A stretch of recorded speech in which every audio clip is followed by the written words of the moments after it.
city of Amsterdam in the Netherlands, it gives you kind of a blueprint of what happens when you legalize drugs to the full extent.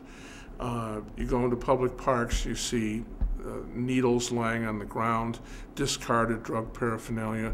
You walk down the alleys or the thoroughfares and the boulevards, and you see stoned people lying there without money, just desperate junkies trying to get a fix. They can go and buy it.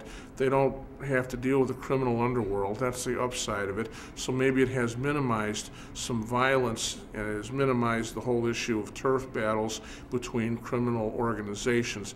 But by the same token, it creates a whole different set of social problems. Years ago, I thought that it might be a solution, but I don't believe it's a solution today. The city of Chicago is in a critical budget crisis right now. It cannot really afford to hire extra police officers, although some candidates are making that promise without fully understanding the limitations of the budget that the city faces. My advice to the incoming mayor of Chicago is to reinforce community policing initiatives, to have outreach programs to young people in the cities, to bolster after-school activities to the extent wherever that's possible. In this economic recession, the kinds of things that we would like to do, we can't because of the lack of money. It's almost an insolvable problem. I don't have any Band-Aid approach to do it. It really begins with the parents, I think. It begins in households where children learn responsible habits and are taught the proper way. It begins in the churches, it begins in the communities, and hopefully it will extend into the schools. You know, I've known a number of Chicago public school teachers over the years, and they always tell me, I said, how does a person end up in prison? How does a person end up a crackhead or a junkie? How does it happen? Well, how does it happen?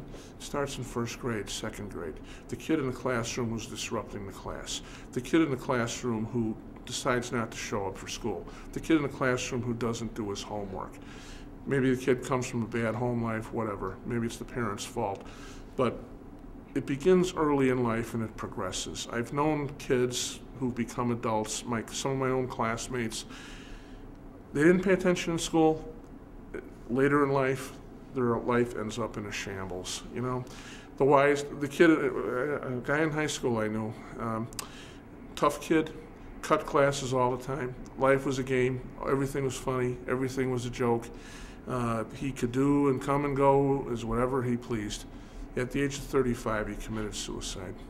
Couldn't find a job, junkie, committed suicide. And really, it just begins early.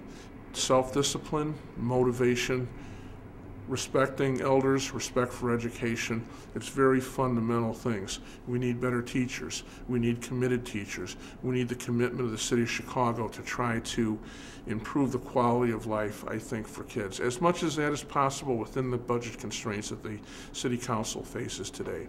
But there is, unfortunately, no easy solution. But I think the new mayor, first priority has to be his attention or her attention to the communities of the city of Chicago.